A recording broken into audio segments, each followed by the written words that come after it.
Hey guys, how's it going? Hopefully good. Today we're back in the old Minecraft. And you'll have to excuse me today, because I am a little bit of a slob. You know, I like to leave my things lying around sometimes, and it's pretty bad. It's kind of like when you have friends over, you leave your clothes lying on the floor. You won't expect them, they think you're a disgusting slob, and you are a disgusting slob, don't get me wrong. But you don't want them to really know that. Today guys, we're going to be working on something that I think is going to be pretty neat. So, last time we were here, we started working on the biome simulator, which aims to recreate some of Minecraft's biomes in an artificial way. I think that's going to be pretty cool once we finished it. But today, we're actually going to work on something that is kind of like supplementary to that.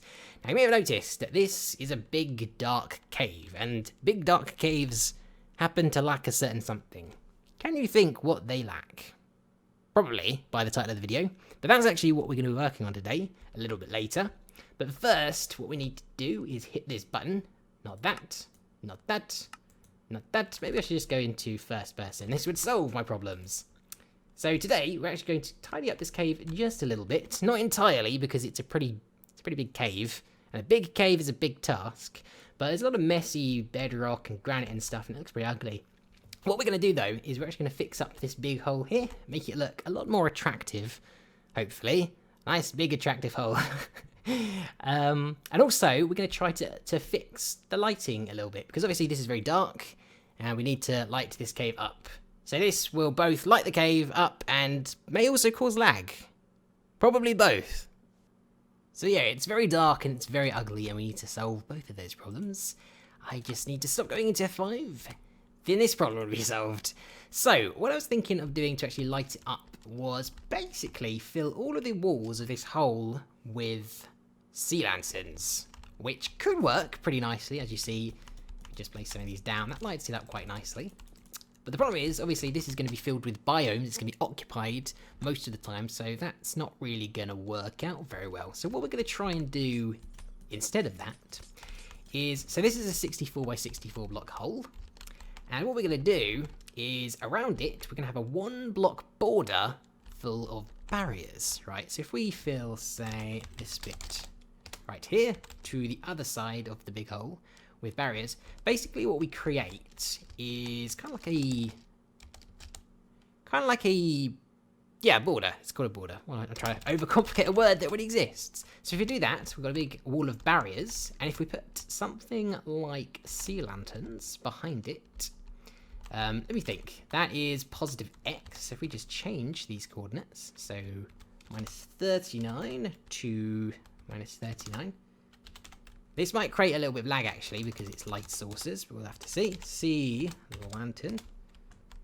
That will create a wall. Let's see what that looks like actually. It might not have actually updated because of the thingamajiggy. But as you can see, that's actually very, very light. So that's creating quite a big effect. Now obviously we won't see this all the time, but I think that will definitely contribute a little bit. Now it's not going to look exactly like this because that's kind of ugly, but we're actually going to work out a nice little design to make it look, ooh, featurey and sciencey. Right, so the kind of design we're probably going to go with is maybe using yellow stained clay. I use yellow stained clay so much. It's one of my favourite blocks for some reason. There's just something really nice about this colour. So something we're going to do is maybe use stained glass like this, which is an option, but there is actually a problem with this. So the thing is that for some reason these actually attach to barriers, which I think should not happen. So let's say this is our wall of barriers here. You can see those actually do attach, which kind of shouldn't really happen, to be perfectly honest, but it does for some reason. Because, you know, barriers are supposed to kind of be like low profile, so they shouldn't really stick to stuff to kind of point out where they are. But what I was thinking of doing was having a big wall of stained glass like this, and then behind those we have the sea lanterns, so another layer back basically. I think that creates quite a nice effect. I use this, like I said, quite a bit, but yeah, the only problem with it is that the panes actually do attach, which doesn't look terrible, but it doesn't look great either. The only thing is, panes actually used to be a lot more frosted, if that makes any sense. They were more bright, but they kind of made them more translucent a while ago, which is a bit of a bummer. So that could possibly work. Imagine that behind the wall, like the entire wall composed of something like that, but we could maybe make it look a little bit more fancy than that. Maybe including stairs or some more different colours of stained type clay like this. pretty good. So this is what it could potentially look like. It's kind of like a panel or something. Kind of cool. I've actually been playing around with a couple of different colours, and I'm kind of surprised because some of them look kind of cool. So we've got white, which kind of looks meh. We've got orange, which I don't particularly... Actually, orange is okay, but probably not with that yellow. Magenta, I think, is actually very nice. It's kind of similar to a portal, but it's very vibrant. It's very vibrant, so that's a possible candidate. We've got blue, light blue, I mean. Yellow, yellow's okay, but again, not with that colour. Green, pretty nice. Pink. Dark grey, light grey. Cyan, purple, which is similar to magenta. Blue, brown, I don't know how to do that. Dark green, red, and black. The black's actually quite nice, although obviously probably not necessary for lighting purposes. But yeah, we could actually use a couple of those if we wanted to. I think we might go with either the blue or the purple. So I should probably show you these in the dark, because that's how we're going to be viewing them. So it's actually kind of a different story. Some of these look really quite nice in the dark. So the black obviously looks terrible, but the white is really, really bright. That white really does actually bleach out that turquoise tone in the sea lanterns. That's kind of a cool effect, actually. We got the orange, which looks a little bit better, actually, in the dark. We got that colour, which still looks good. The light blue looks good. Yellow looks pretty good. Green looks pretty good. Pink looks okay, actually. The dark colours obviously don't look very good at all. That's cyan, that's purple, this is blue, this is brown, this is green, this is red, and this is black. So yeah, those first couple light colours are actually going to be pretty cool. I'm not sure which one I'm going to use, but like I said, we could use a couple of them at the same time if you wanted to. Alright, so this is what it looks like with all of them in place. Pretty nice. I decided to go with the white, at least for now, because I quite like how bright that is. Kind of gives me a bit of an LED feeling, which I think is pretty cool. So yeah, we're kind of going for like a imposing, intimidating appearance. And I think this does it fairly well. Like, what's going on here? I also added like a cracked, broken one over there. Kind of a fun little idea. In fact, if I press this button over here, then it can actually turn on and off. You can like flicker between two. Probably not a good idea to have something like that running all the time. But, nice little effect, I think, all the same. Okay, so that's all very well. But the real question is, how does this perform when you spawn in biomes? It could be laggy, it could be buggy.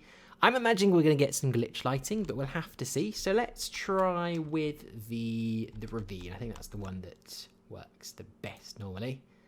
Is that going to take a while? It does seem to be taking... Not too long, though. It doesn't take too long. That's okay. So yeah, as you can see, there should be a gap there. Or not. Wait, why is that happening? Have I done something wrong here? Oh no, I must have done something wrong on that side. Let's check the other sides. That side's good. That side's good. And I'm imagining this side is also good over here. Yeah, I've obviously messed it up a little bit on that side. Oh well, I'll have to fix that. Alright, I've given you a little bit of time. Have you figured out what a cave doesn't have? That's right, a cave doesn't have a sky, it doesn't have a sun, a moon, stars. So naturally, if you are in a cave, you tend to go a little bit crazy because you don't know what time of day it is and it gets kind of confusing. So what we're going to do today, guys, is we're going to create a synthetic sky. I reckon this is going to be pretty cool. But before we can begin, the very first thing we need to do is we need to determine how big this room is going to be. And it's very important, otherwise it won't work as it's supposed to. So to give a brief overview of how I imagine this room is going to look at the end, is we're probably going to have this lava moat continue all the way around to form a ring. And we're probably also going to try to emulate this old ravine type formation all around the room as well. So this side happens to be the longest of all of them, so all the other sides are going to be dictated by that, so we're going to push them back a little bit to accommodate. So if we just measure this by going into F3, FG, so this is, from this point, 16 blocks plus 1, 2, 3, 4, let's say 8, because that's kind of rounder than 9. So what we're going to do is we're going to push each of these walls back to that same level, and then we have a nice symmetrical shaped room.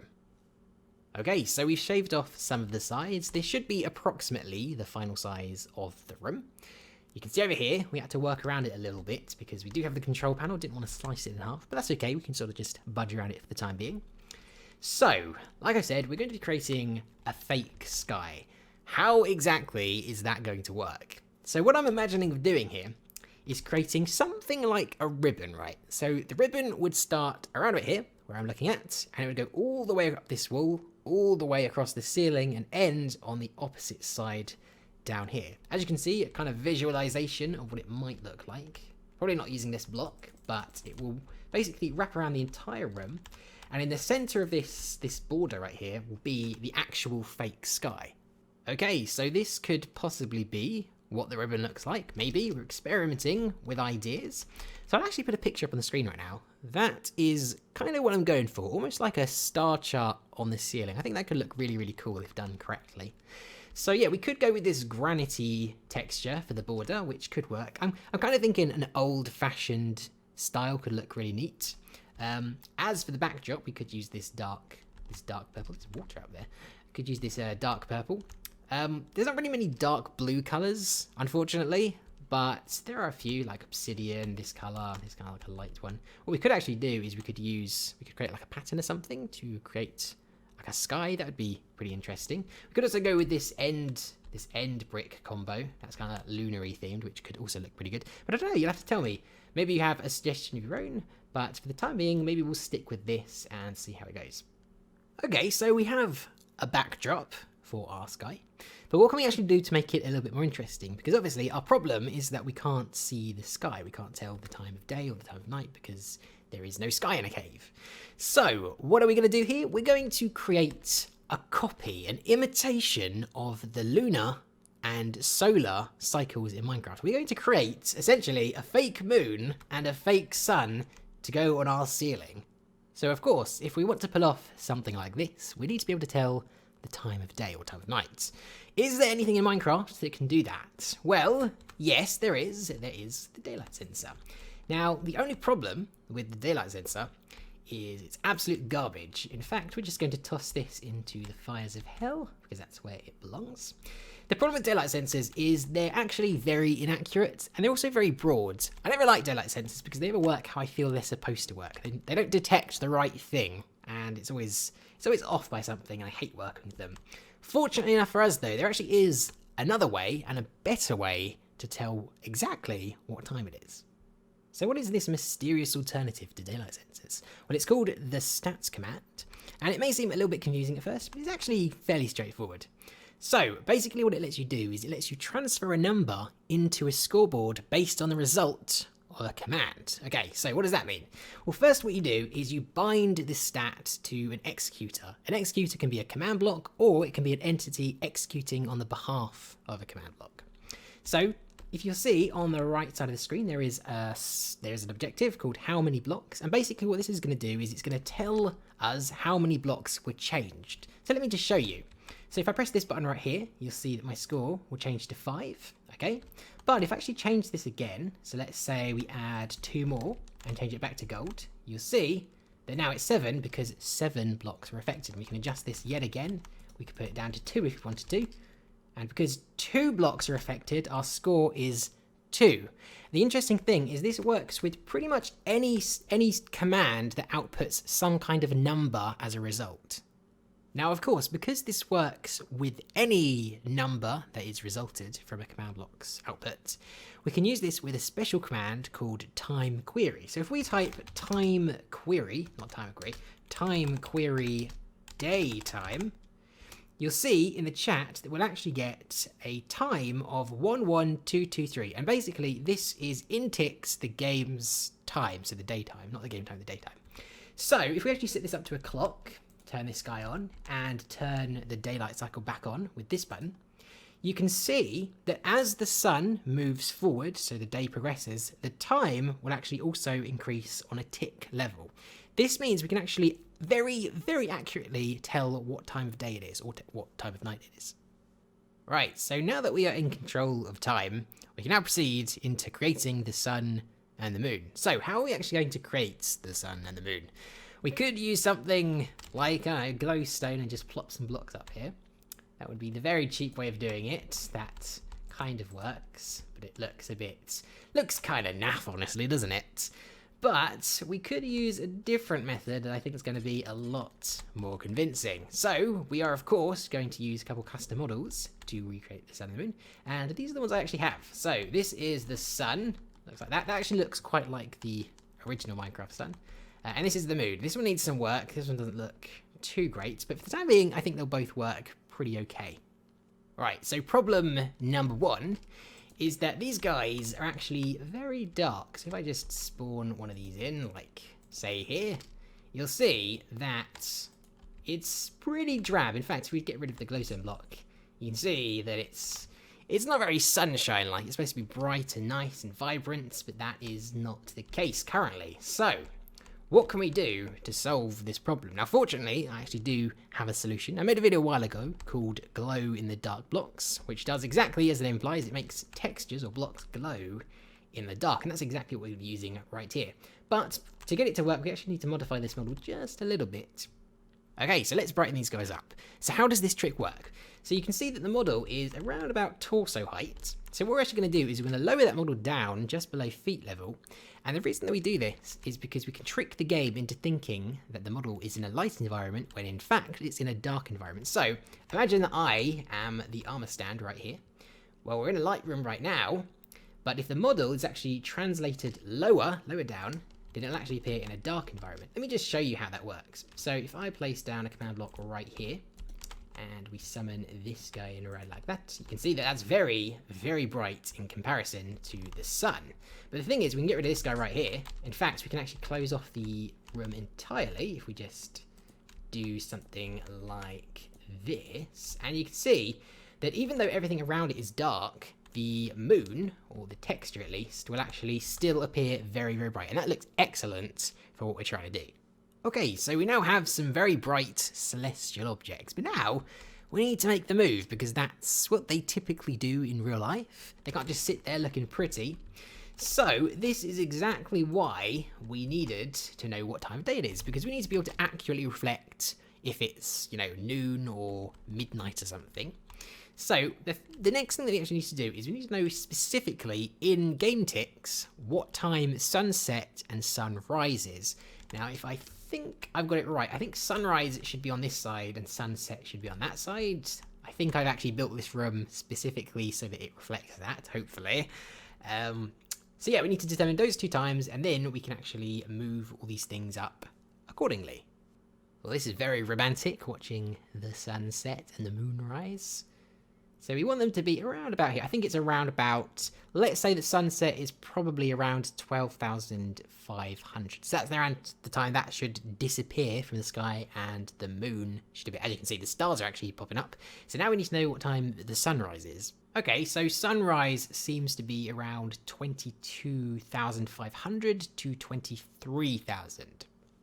Right, so we have the sunrise time and the sunset time, but I feel like something's a little bit off because I'm sure day and night are supposed to be the same length, but if my calculations are right, that seems to be a little bit off. So maybe what we should do instead is go off the actual official game definitions of day and night. So if we turn this guy back on and we were to set the time to day, the official time is 1,000 ticks for day, and for night it is 13,000 ticks, which is 12,000 ticks later. That makes more sense to me, because then they're equal. Okay, so 12,000 is our number. The next thing we need to do is we need to calculate how many blocks the sun or moon has to move. So what we're going to do there is we're going to count the blocks. So there is 64 plus 24 on each side. That would be 112. There's 33 on each wall, so that's 66. So 112 plus 66 is 178. So it needs to move 178 blocks over the span of 12,000 ticks. Okay, so after a couple probably wrong calculations, I think I get what we need to do. So 12,000 divided by 178 is 67.415. So that's 67.415 ticks per block. So every 67.415 ticks, it needs to move one block. So 1 divided by 67.415 is 0.014833. So it needs to move that many. It needs to move that many blocks per second. No, not per second, per tick, I think. So let's try that out. So I put in this number right here. Let's take that guy, plop him in here. So there. Let's actually just see if that sort of seems to add up. So we hit that. The sun should move, so that should be the rate at which it goes, which seems to be, let's see, 1, 2, 3. So it's supposed to move one block every 3 point something seconds. So let's actually go take a look at that. If we put a block right about here, let's see, 1, 2, 3 and a little bit. Yeah, that seems to be around about right. So the next step is actually, because obviously this is 3 walls. This is that wall over there, the ceiling, and this wall over here. So it actually needs to transition at some point to go to the appropriate side. Okay, so essentially what we need to do is we need to determine how much screen time each side has. So the total is 178 blocks. That side over there is 33 blocks, this side over here is 33 blocks, and that side is 112 blocks. So 33 blocks out of 178 is around about 18.9 or 19%. So whatever 19% of 12,000 ticks is how much this side has, and the same for this side. And the remaining is about, I think, 69% or something like that. So 69% of 12,000 ticks, whatever that is how much screen time the top has. I think I have this figured out now. So the sides have 2,224.8 ticks of screen time. The top has 7,550.4 ticks of screen time. So basically, if I understand this correctly, at 1,000 o'clock, this needs to spawn in a sun or a moon. Then 2,224 ticks later, it needs to spawn in a new sun on the ceiling, and then maybe like a couple hundred ticks later, it needs to delete the first one. Then after, what was the number? 7,750 ticks, it needs to delete this second one and spawn in the other one, and so forth, and it would repeat for the moon cycle, but with different timings. I think that's how this is supposed to work. So we're going to add these into command blocks and see if we can actually get some pretty realistic movement here. Okay, so the good news is that it works. The bad news is, well, actually, there's not really any bad news. It's mostly good news. There are a couple of issues that need ironing out, but we can do that. So let's actually take a look at this guy. Spawn him in, so this will speed him up. Now, it's a little bit dark at the second because I've forgotten to change some of the light sources behind the wall, but in a second it should actually light up. Burp. There you go. So, that is what it looks like. Let's actually take a look from back here to get a better vantage point. As you can see, it is quite bright. You may notice it's actually a little bit darker than it's supposed to be. Something I forgot about was Minecraft's shading. And it causes almost an insolvable problem, but I can solve it doing a bit of a hacky method. So, if you've taken a look at one of Minecraft's blocks, for example, if I place this guy down, you'll notice that the shading is actually different on each face. So the top is the lightest. This one over here is a little bit darker, and this one over here is a little bit darker. So basically what I've done with these is I've actually tilted the armor stand's head forward like that. And by doing that, the shading switches. So the actual sun becomes darker, if you understand what I mean. So that's a bit of a problem because it's darker than it's supposed to be, but we probably might be able to solve it if we actually change the model and basically lighten up the sun, if that again makes sense. Might be able to solve it, we'll have to look into it, but let me actually just fast forward here to see the transition from wall to ceiling, because it's quite cool, and you'll actually notice the difference in textures as well. Come on, don't leave us waiting. On, transition. There you go. Might need a little bit of adjusting there because there's a tiny flicker. I mean, it doesn't really matter, but you know. So yeah, it's kind of like, that's kind of very satisfying. It's kind of like peeling a sticker off a piece of paper or something, almost. So let's just make sure this works properly so it actually disappears when it's supposed to disappear. Yeah, it's like peeling something off. That's kind of a cool effect, isn't it? But as you can see, the one on the top, the ceiling, is actually a lot brighter. Like I said, we might be able to solve it, hopefully. We probably can, because I feel like I have done that before. But yeah, that looks really cool. Let's take another look back. That is really, actually, that's really pretty. That's really quite pretty. I really like that. Obviously, we could wait here all day, but we would literally have to wait here all day to watch it go past. But that's really, really neat. But anyway, guys, I literally have no more time left today, so I have to leave it at that. I do really hope you enjoyed this. I thought that was pretty fun to make. It's a very cool creation, I think, as well. If you enjoyed this video, a like is, of course, always much appreciated. Subscribe if you're not already. Thank you very much for watching, and I'll see you next time.